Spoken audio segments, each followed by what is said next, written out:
কেন? আল্লাহ বলতেছেন মা তাশতাহি আনফুসুকুম, তোমার বান্দা যা মন চাইবে তাই আমি দিব। আর সে বলতেছে ভাই বোনের দেখা। এগুলো বানোয়াট কথা পারত, এগুলো ধোকায় পড়ার কোনো সুযোগ আমাদের নাই। ভালো করে বুঝেন, কতগুলো অনেকগুলো দলিল দিলাম, অনেকভাবে বুঝাইলাম। এটা খুবই গুরুত্বপূর্ণ টপিক, যেটা নিয়ে আমরা কথা শুরু করেছি।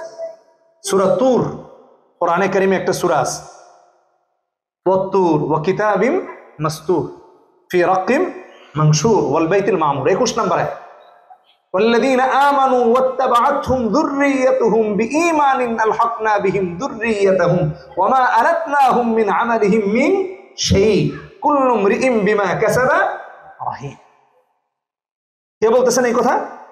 আল্লাহ বলতেছেন। আল্লাহ বলতেছেন যারা মুমিন, কথা বুঝেন, ঈমানের ক্ষেত্রে যদি তাদের সন্তানরাও তাদের অনুসরণ করে, তাহলে কিয়ামতের দিন আল্লাহ তাআলা তার সন্তানদেরকে তার সাথে জান্নাতে দিয়ে দেবেন। আচ্ছা, এখন আমার আজহার ভাইয়ের সন্তান ধরেন, ফর এক্সাম্পল 4 জন মেয়ে 5 জন ছেলে, কথার কথা, আপনারা আবার ভাইবেন না যে এত ছেলে মেয়ে কোথা থেকে আসবে, বুঝলেন? এখন ছেলে সন্তানও যদি বাবা মুমিন, দেখছেন আলহামদুলিল্লাহ কত দূর থেকে মসজিদে এসে জামাতে শরীক হয়ে যাচ্ছে, আবার সবাইকে নিয়ে আসতেছে বিশাল গাড়ি দিয়ে, বোঝার জন্য বলতেছে। তাহলে এই যে সবাই মিলে মসজিদে আসলো, ওনার সন্তানরা যদি ওনাকে অনুসরণ করে যে আমার বাবা ইমানদার, আমার বাবা মসজিদে যায়, আমিও মসজিদে যাব, তাহলে ওনার ছেলেও যদি অনুসরণ করে, মেয়েও যদি অনুসরণ করে, আল্লাহ এই আয়াতকে, আল্লাহ তাআলার কথা এটা, যেহেতু সূরা তুরের 21 নম্বর আয়াত, তাহলে আল্লাহ তাআলা জান্নাতে তার সন্তানদেরকে যদি তার সাথে দিয়ে দেন, তাহলে এখানে ভাই বোন একসাথে থাকবে না? চিন্তা করছেন? তাহলে তার ছেলেরাও তার কাছে থাকবে, মেয়েরাও তার কাছে থাকবে, তাহলে ভাইয়ের সাথে বোনের দেখা হবে না? আচ্ছা আসেন, একটা গেল না, ওই কথাটা যে মিথ্যা এটা বোঝার জন্য এটা বললাম। আসেন আরেকটা বিষয়, এটা তো একটা গেল। রাসূলুল্লাহ সাল্লাল্লাহু আলাইহি ওয়াসাল্লাম হাদিসের মধ্যে বলেছেন, মুসলিম শরীফের হাদিস 6713 নম্বর হাদিস। রাসূলুল্লাহ সাল্লাল্লাহু আলাইহি ওয়াসাল্লাম বলেছেন ইন্নাল্লাহা ইয়াকুলু ইয়াওমাল কিয়ামা আইনাল মুতাহাব্বুনা বিজালালি আল-ইয়াওম উযিল্লুহুম ফি যিল্লি ইয়াওমা লা যিল্লা ইল্লা যিল্লি। কথা বুঝতে পেরেছেন? আল্লাহ তাআলা বলবেন, এই পরস্পর একজন আরেকজনকে যে ভালোবাসতে, তোমরা কোথায়? কে কোথায় আসো? সবাই আসো, যে আমার জন্য, আমার আল্লাহর জন্য তুমি আরেকজনকে ভালোবাসতে।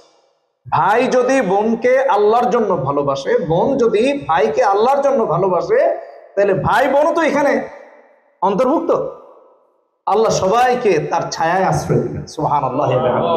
তাহলে ভাই বোন এখানে দেখা হইতে পারে কি পারে না? তবে তার জন্য শর্ত হলো আল্লাহর জন্য ভালোবাসা হতে হবে, আল্লাহর জন্য নেককার হতে হবে। হ্যাঁ, বাবা ঈমান এনেছেন, সন্তানরাও ঈমান এনেছে, সেই ঈমানের সূত্রে তারা কি হতে পারে? দেখা হতে পারে। আসেন অন্য হাদিসে রাসূলুল্লাহ সাল্লাল্লাহু আলাইহি ওয়াসাল্লাম বলেছেন, বুখারী শরীফের হাদিস 6171 নম্বর হাদিস। রাসূল বলছেন আল মারউ মা'a মান আহাব্বা। আপনি বিশ্বাস করুন, এই সমাজে বহু ভাই বোনকে দেখে দিনদার হয়ে গেছে, বহু বোন ভাইকে দেখে দিনদার হয়ে গেছে। তাহলে আল মারউ মা'a মান আহাব্বা, যে যাকে ভালোবাসবে হাসরে সে তার সাথেই হবে। অতএব এই ভালোবাসা যদি বদ আমল দিয়ে হয়, নিকৃষ্ট কাজ দিয়ে হয়, তাহলে তার সাথেই তার হাসর হবে। আপনি একজন অশ্লীল ব্যক্তিকে ভালোবেসেছেন, তার সাথে আপনার হাসর হবে। একজন নেককার ব্যক্তিকে ভালোবেসেছেন, তার সাথে হাসর হবে। এটা আপনার ভাইয়ের সাথে হইতে পারে, এটা আপনার বোনের সাথেও হতে পারে। তাহলে এখান থেকেও বোঝা যায় ভাই বোনের হাসরের মাঠে আল্লাহ তাআলা নেকির কারণে তাদেরকেও কি করতে পারেন?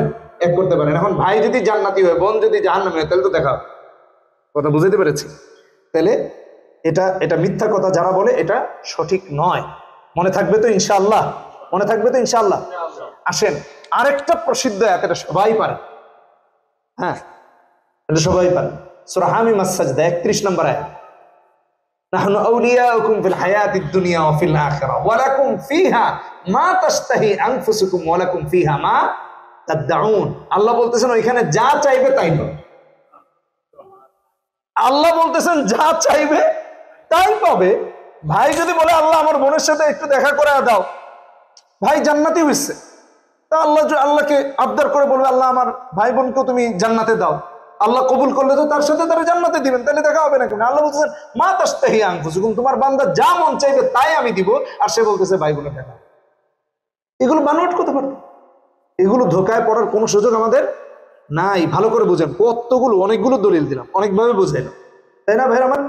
আল্লাহ শুধু তাই বলেন নাই, আরো বলেছেন, হ্যাঁ, আমরা যা দাবি করবো, ওয়ালাকুম ফিহা মা তাদাউ।